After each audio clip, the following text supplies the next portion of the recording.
Oh, sure. If you're just joining us, ladies and gentlemen, welcome to the Go4 Heroes ESL number 4 Cup. I think it's a cup. I'm not sure if it's a cup or not. Yep. Cup number 4. Yep. We're going to be getting on into this next match. Is going to be the best of 3 here between Glorious and Barrel Boys Barrel finals here. Barrel Boys. For the finals here. So I'm really excited to see who's actually going to be coming out here because Barrel Boys did take out SMG earlier before. Yeah, that was really good. So let's see if they can keep barreling forward and taking out Glorious Gaming. They did have a really rough match number 1, so this is match point. It's match point. No, you're right. No, it's match point. Yeah. What? Why is it still doing Black Card's Bay in the background? I don't know. Yeah, it's supposed to be doing Dragonshire. Your production works. There we go. There's the Dragonshire map as we're jumping into it. So, yeah, let's just jump right onto it. Game number 2. This is potentially map point coming out for the Glorious because they did win out in spectacular fashion. We found out that barrels can't hold coins very well. But they're really good at chucking at everyone else on every other map. But this is going to be a first for me here on the Dragonshire. So, Barrel Boys and Glorious, who actually went first? Believe it's Barrel Boys going first. It's going to be a ban on Zeratul, which immediately Glaurung says, rude. Yeah, well, I mean, it's just like a little bit earlier, you know, Nick Hutz from Torpedo was actually in the chat. It's like, yeah, it was kind of sad because he was sitting there and he was watching the Stitches trailer as it was going on. It's like they banned out Stitches and he only plays Stitches. He was so sad. This is what you do, guys. It's called drafting. Yeah. You find their high points and you ban them. Immediately, yeah. Banning out a Zeratul, though, against Glorious, especially on this, you know, we've seen Glaurung. I think this is, you know, Glaurung is absolutely fantastic on the Zeratul, especially on this map. I've seen him do so many good things with it. But that just means he's going to go Kerrigan. So, yeah, we see the ban on Zeratul and then the ban on Tychus. And now I'm curious to see who's going to be their first pick coming out here from the Barrel Boys. This is their match where they need to kind of come back and win in order to actually take 2 of the Go4Heroes Americas Cups. And that's really kind of be the interesting part. Oh, Arthas is going to be their first pick. That's an interesting first pick. That's a very strong first pick. Now, we don't have a ban on Abathur. We had a ban on Abathur last round. Abathur Arthas as a combo could lead you into a nice triple assassin setup. Yes. Possibly. I mean, because then, well, you clone the Arthas, and you have double Arthas on the front lines with double AoE, double self-healing, double ghouls. I mean, so then it becomes a question of whether or not Abathur's been nerfed enough in terms of pushing. And that's where Dragonshire, he used to be really strong, because anytime there's any type of engagement down bot. But more so in things like Dragonshire is when you actually start, sorry, not Dragonshire, Cursed Hollow is when you start to see Abathur with the split pushing. Dragonshire, most people are staying in lanes for a very long time, so I'm not sure it would actually be a great pick here, especially with after his nerfs. But, I mean, we'll see. We'll see. So we're going to see Vala Kerrigan coming out here from Glorious, and this is exactly why I was curious about Arthas being the first pick, because there's so many tanks available, and yet Tychus and Zeratul are 2 assassins that have been immediately taken out. It's really weird not to grab an assassin that you really wanted. As I said, you know, if you're not going to have that Zeratul ready to go, Glaurung's just going to go to the Kerrigan. And Kerrigan wrecked face last round. Like, you could not... I feel like they have to now not go for a specialist. They can't go for a Nazeebo. They can't go for Sergeant Hammer because the positioning game just is not going to work against a Kerrigan. She's going to jump into the bag. The first set of matches I saw against Jaina when she first came out, Glaurung went Kerrigan, and do you know what he did? He jumped on her face every single time, and if she didn't have armor, she didn't have ice block, it was just game over. It's just these glass cannons, so to speak, just get absolutely wrecked by this kind of initiation. Oh, quite right, quite right. And, you know, that's where Glorious is really good at. They know how to just kind of, like, needle themselves directly into where they need to be in a team fight, and their positioning is always pretty strong. Sometimes their rotation can fail a little bit, and they have, like, some people who take just way too much damage really quickly, but we'll see how that's going to actually work out against Barrel Boys. Barrel Boys, of course, we saw before doing a really good job of pushing themselves into the position where they need to in a team composition. The only thing I think last game was that their composition was a little bit weak in terms of dealing with that positional advantage from Glorious. So we'll see what's better. And so coming out of that as well, we're going to have Falstad and Uther coming out here for Barrel Boys. So there's a little bit of range damage there, as well as a really strong support. Uther, very, very good. Shock and Awe, pretty strong on Dragonshire as well. Yep. Because a lot of that is just kind of small little team fights and small little chokes points sometimes, but sometimes it can also be open area. The linear nature, though, of the corridors definitely lend itself, as well as, you know, there's other advantages. The bribe with the triple camps in the bottom lane. Falstad is really good for just staying in the lane, as you said a little bit earlier. We have a lot more staying in the lane these days. So he can get up those bribes, he can get off those stacks, and he can also fly. And the flight is really good, because on the back of a fight, if you want to immediately go and cap that dragon, you can just fly to a whole nother lane, a whole nother part of the map, in order to lock that down. Now, I like this pickup, though, from Glorious. They get themselves a Nazeebo and a Chen to go with their double assassin. So this is the 2.5 comp. I mean, that's going to be, I mean, I want to say like a Brightwing or a Malfurion there for the end to go with it, but it's a nice setup there for a 2.5, because so far we don't have to really play around the positioning for the Nazeebo. Yeah, and then, of course, well, that's kind of a counter coming out here, as well as McIntyre for Barrel Boys is going to grab Stitches, and Hammer still doesn't know how to spell Stitches. I'm going to keep harping on that. And that's going to be good. Yeah, and Buckwing coming up here. Right. Stitches is going to be a really nice counter to that Nazeebo, of course, getting the slam, getting the hook. And Hammer is going to be okay if there's any type of really close-up engagement. Hammer actually might be able to do some really good disposition on, is that the word I'm looking for? On Kerrigan, because of those bullhead mines. He's going to kind of kick her around a bit. So that's going to actually give them a couple of seconds to deal with the Kerrigan. Now, one thing I saw really big problem they had with, it's actually, no, I don't think it was this game, but sometimes you see a Kerrigan, you all jump in on her, you all have your melee people on her, and then she maelstroms, and then she gets all of those shields back because there's more people in her maelstrom. It's one thing you have to be really careful for, but I think they should be okay, because they do have that Falstad and the Sergeant Hammer that's going to be able to give that range damage to take out without being stuck in maelstrom. We'll see. Yeah, having the Kerrigan jump into people, as you said, like, she kind of becomes pseudo-tank. It's like the old, when we all realized Metamorphosis Illidan didn't suck, and he just kind of, like, became a pseudo-tank, right? Same idea here with the Kerrigan, yeah, absolutely. And the Bullhead Mines will play a factor in terms of curbing that aggression, but that's not till level 13, Sham. I mean, there's so much that could happen between now and then. And, yeah, exactly. Again, like, having this Hammer in the back, I mean, you got a Falstad this time now, so we do have, like, you know, the double range DPS, sort of. It's like 1.5 against the 2.5, but again, Glorious is, they went really hard with the triple assassin last time. They got the 2.5 this round, but we're still outnumbering Barrel Boys, who's more favoring the heavier front lines. They got the Stitches, they got the Arthas, this double tank ready to go, and on the back of that, they got the Uther. I mean, that's almost like a pseudo tank right there by itself. So it's really seems to be a difference in the preference for drafting, because Barrel Boys has consistently gone with a bit more of a beefier lineup, but Glorious really punched a hole through it last round. We'll have to see what they do this time, because we're jumping in game number 2 here on the Dragonshire FourCourt and Sham 2, and we're this is game point for Glorious. Like, if they take this, that's it. They are the kings of the Cup 4. And I'm not entirely too sure how we're all going to shake down in terms of the points for the monthly, but I believe top 8 earners were all guaranteed into that monthly final. All right, well, let's get on into this match again. We are on Dragonshire. We have Blinks glitching down here at the bottom left. As the blue team, Uther Trummel as the Falstad. Now everybody's glitching. And base drop on Sergeant Hammer. McIntyre playing Arthas, and Curse Fury yet again playing Stitches. Sorry, that was way too much. On the flip side, though, Glorious Gaming ZP on his trusty Chen is going to be heading up top. Syracuse and Cotton Luck are trying to actually creep block. Look at that. Yeah. We'll talk about that in a second here. Nirak there with the Brightwing is also... Everybody's in the party lane. Look at this. 4 members going right here into the mid with Glor and Cotton Luck, Syracuse, Nirak, and...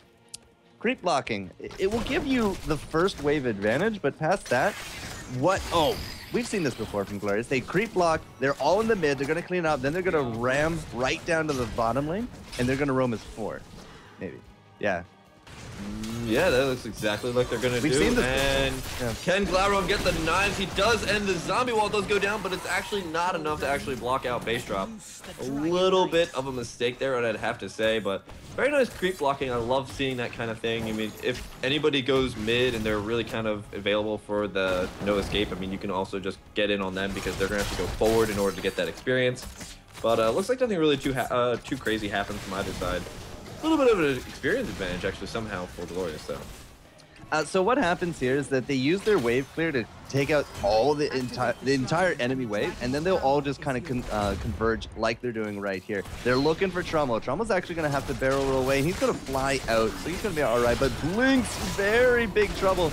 And he does actually get out of the pig just in time to get himself a polymorph. But here comes McIntyre. McIntyre on top of Cotton Luck. That's going to be enough for the Valak kill. So they've done this before. They've done this this back and forth. Unfortunately, there's nobody mid to go pick up the Dragon Knight because Chen has actually locked down top, and we were able to lock down bottom temporarily there for the Glorious. But the big advantage is that you have 4 people on the gig, right? So it's easy to get people that are by themselves. Now, the flip side, however, is that you can't really keep it up going back and forth because you still need to be able to soak both lanes. And it's basically, it's a dart in and out guerrilla tactic. And it works, I don't know, it's worked like half the time that I've seen it. I mean, it seems to be doing some pretty good work, except, you know, just, I think now we're in a little bit more of an advantage situation here for Barrel Boys. I think they're feeling a little bit more comfortable. Glaurung, of course, going yet again. Trummel. And Trummel yet again. Oh, trying to use the fly, but he doesn't have the ability to. He does get Envenom. Glaurung doing a lot of damage here. Base drop actually not gonna be able to get. Oh, he does. Okay, but Trummel is still gonna go down there because of the Envenom there from Glaurung. Level 4, of course, has been grabbed by everybody. And talent's really nothing too crazy coming out from either team. But of course, Kerrigan grabbing that. McIntyre's not mid. Oh, he got forced out. So Cotton Luck's actually going to be able to pick up this 2-minute 45-second Dragon Knight as he's going to start ramming away on some of these towers. That was a really great kill again on Trummel. You know, that interrupt on the fly basically sealed the deal. But the Envenom didn't actually kill Glaurung. I saw them coming in. They're like, yeah, we can actually fight this, and then they just decided not to, which is, I don't know, mixed signals, I guess. But Cotton Luck gets 1 tower, base drop in the back with the siege mode. I mean, doesn't really have too much to fear down there. Nirak's actually now going to get ganked into the bottom lane, but it's support and tank against support. But they're able to actually do a really good job body blocking him. Wow, look at that. That's that Frozen Tempest, man. It also, you know, just really slows down the move speed as well as everything else. And just not because of that, but 2 really big heroes are just able to just body block for days. And that was where they really got that kill. And that's going to be level 7 here, out here for Glorious. And that's where they're going to start getting some of their more fun talents. Syracuse now grabbing Gidbin on Nazebo, and Brightwing getting regenerative brains. We're not seeing cleanse or anything coming out here. I guess they're not too afraid of the CC, but some really heavy damage coming out here. Kerrigan is going to go down. Is McIntyre going to go down? Oh, man, just barely gets out of there. And at the same time, we had base drop just on the side, actually trading out shots against the Nazebo. Nirak comes in with that bribe. Trummel's actually going to try to stop it, but now that he's used the barrel roll, he has a sealed fate within that zombie wall, and that's going to be some creep cleanup duty here for base drop. That's good. Should be fine. Lynx is there to help him out. Here's Fury in top with ZPs. Not really much is going down. I mean, it's 2 tanks. There's nothing really to report. Yeah, there's 2 tanks, but the real tank is down bot lane, as we all love to make that joke. Let's try. The question here is, I mean, they're getting some good advantages here and there, but Barrel Boys, of course, is also starting to fall behind. It's level 8 to level 9, 8.5, I guess, to level 9. But slowly, that's becoming more and more of a whole entire level of difference, as it looks like Trummel is trying to get Knights and wasn't soaking mid, and that's really the huge advantage is coming from. McIntyre taking a whole bunch of damage, and it looks like Nirak did die down bot lane. But again, I'm assuming he died bot lane. I didn't actually see a body when I came down here. That means they just eviscerated him. Vaporized, yeah. Yeah, right. Level 10 though, coming out here from Glorious. Now it starts to get a little bit scary. Glaurung and ZP's now pushing top lane really, really hard, even though there's Knights denying their creeps the ability to get there. Yeah, denying the creeps is an interesting mechanic that we've seen in other MOBAs, but just not really sure that it's going to catch on here whatsoever. So I don't know, maybe just idle thoughts. We saw it a little bit earlier as well. So who knows? Either way, Bruiser's now bottom. We are looking for level 10 here on the Barrel Boys. And there we go. So we do finally have the 10s. The second Dragon Knight's going to be up. We are going to have the Bruisers pushing out top. ZPs is already sitting there ready to go. And that's going to leave us into Bruisers bottom. So we are going to shade out this Shrine. This could actually be the gate, however, bottom lane. I mean, this is going to be a fort top. I mean, we've got Knights coming in. We've got 4 people already here. Both teams are denying shrines for the enemy teams, but when you've got a Zebo with Zombie Wall and everything else, this is going to be an easy fort for them. They have to chew through everything, but it looks like, actually, I have to say, I did not expect them to chew through the gates and the front fort here for Glorious. I mean, Barrel Boys was able to just kind of barrel through everything there and do a really good amount of damage. And it looks like they are going to get up to the keep walls here. Is this going to be another race? Yeah, is this going to be another race? Is my question. So we saw this with SMG. I mean, once you have a really good push going, Barrel Boys was actually able to beat Symbiote to the punch. And now it looks like they're going to be banking it all on beating ZPs and crew to it as well, because this is their tournament live. I mean, if this isn't a win, it will be a 2-0. They will take second. Hardly the worst thing to happen. But, you know, it's all about the first. You want the bragging rights. You want to say that, yeah, we beat them. Yeah, we're that good. And they still got that one magician in the back here. But it looks like it's actually going to be Barrel Boys that back up. Yeah, and I think that's a really good decision here to back off from both teams. I mean, they both have keeps now on either side. And I think the mistake there was like Glorious. Fly top. Yeah, Trummel. Yeah, fly top. That's exactly right. I was just thinking about that. Yeah. I mean, Glorious is, yeah, now they're going to have to deal with everything else, as well as the fact that they've got a Falstad who can just fly up top and cap this, but unfortunately it's not going to do that much good. Syracuse needs to be stopped. A full channel of Ravenous Spirit. Not actually doing a ton of damage right now. He's doing a little bit of damage on Blinks here. But that's a Ravenous Spirit that's not going to be available for this next team fight. Why did Pierce Fury actually put down the Bile? He already put it down, and that's not going to go good because Sergeant Hammer gets caught out. He's going to be dead in the back. Blinks does not have the hit points. Trummel with the Chen kill. Very nice with the shock and awe. So we will trade out actually 1-1. And again, because we flew top, we traded out the Shrines as well. So it's not going to be a Dragon Knight from either way. Blinks is going to go get some healing and come on back. You can see as well, Glorong, he's going to be heading up top, and we need to start converging bottom for the barrels as well. We're just going to keep playing this merry-go-round of the Shrines as we wait for Death Timers to come back. But Chen going down, yeah, it doesn't really feel like it had that huge an impact, does it? Yeah, I mean, that's where I'm kind of like a little bit curious here, is that Chen really hasn't really been doing that much for this team so far. I mean, there's just, I haven't really seen ZP's really been able to do a lot. He's been able to push down the top lane a lot as Chen, but for the most part, I mean, in these team fights, the Chen hasn't really been able to disable and kind of knock out the enemy team so much. But here comes a little bit of engagement. Nurak is going to get caught. Is this going to actually turn into a kill, though? A little bit of a change of focus. Yeah, a little bit of change of focus as they kind of turn their heads to Cough on Luck for a second.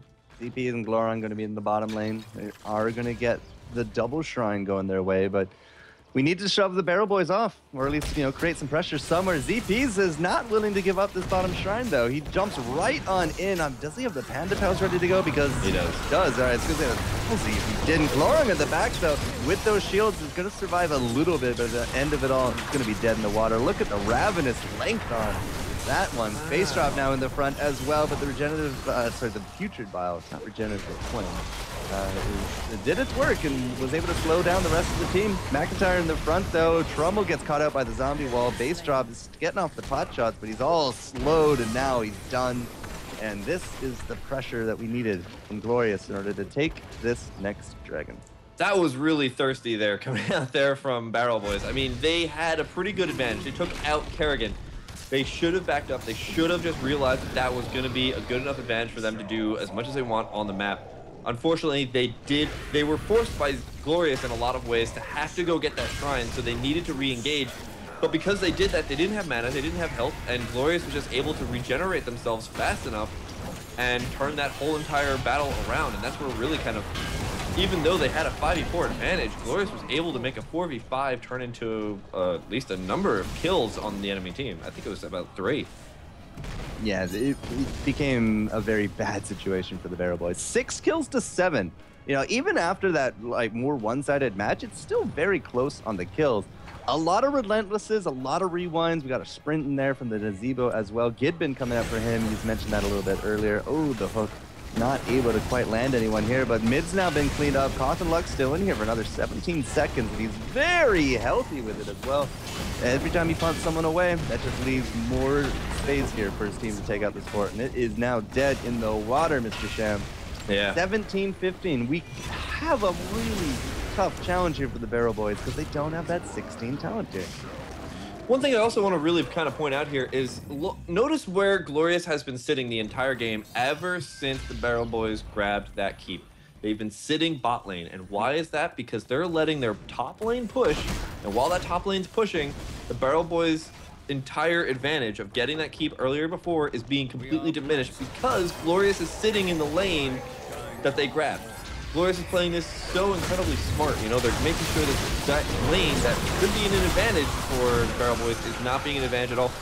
Massive AoE damage though as we're looking into a massive team fight coming out here. Glorious does lose a Kerrigan, but unfortunately it looks like Barrel Boys is going to lose 3 people in that engagement. I thought that was actually going to be a wipe on Glorious for a second, but I'm sorry. Wow. Uther just casually walks across water and onto the bridge. Oh yeah, Uther kind of becomes like God at that point.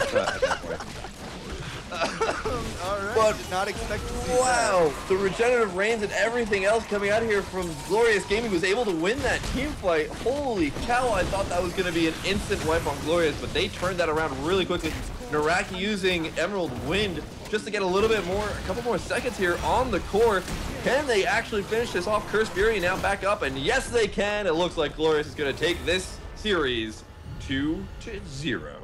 There's something to be said for the team power of Glorious, but victory screen, please. Glorious Gaming victory in the front with that Nazebo, but very strong comps coming out of them. I'm a little surprised at you know, this 2.5 to 3 assassin comp continually just out damages and outlives through, you know, everything that everybody was able to throw through it. So gone are the ways of the double tank, I suppose, as this meta cup number 4 will go the way of Glorious Gaming. And what a game series that was, sir. Yeah, those were some really awesome games coming up all the way to these finals. And even though these finals, excuse me, have been a little bit advantaged for Glorious. I mean, they are a tried and practiced team. I'm glad to see Glorious actually getting the victory here. I mean, we saw Symbiote getting knocked out pretty early in this cup during the second round.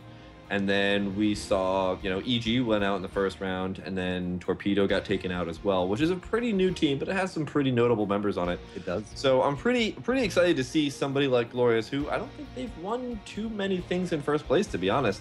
Not to be a slight against them, I honestly, it's just my shoddy memory. So I'm glad to see them actually coming out, and now they're going to have a chance at the Invitational. They've been doing really, really well lately, and I'm really excited to see where they're going to be going on into this huge Invitational. So with the 4 cups done, basically it's a regular Go4 series. So you have your weekly. Everybody gets points. The top person, the top players take home money, I believe, to the team. So you know, $20-ish a person. So that's $500. That's $400 to $500 you can win, and then of course you get into the monthly, where I believe we talked about somewhere around a $5,000 prize pool. So, what I remember, yeah, it's like 4,000, 500,000. That's a good chunk of money, and ESL, you know, putting in a good bit here into the hero scene. It's definitely very appreciated. So in the coming days, I guess we're gonna have an announcement from them as the top 8 earners are going to be invited into finals, and we will see you guys there, I believe, January 5th. And that's a Monday, believe it or not. So that is it for us today. Barrel Boys barreled their way all the way to a 0-2 into the finals, but hey, they made it here. They took home a first place, they took home a second. Glorious, of course, coming out on top. Good stuff out of them. It's really fun to see Glorong on the Kerrigan because he makes so many things possible. It's really fun. Yeah, he's a great player, as well as, you know, the rest of the team for Glorious is really strong as well. Narak is really good at using those Emerald Winds at the precise moment they need to be used. So I'm excited to see Glorious going on into the Invitational with a little bit of a higher seed than I think they were going to have before. And yeah, that's what I have.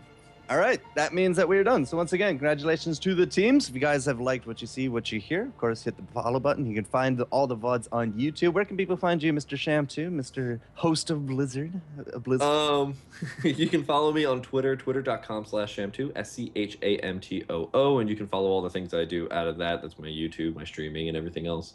So yeah, you can just follow me on twitter.com, and you'll get all the informations that you need to know about what else I do.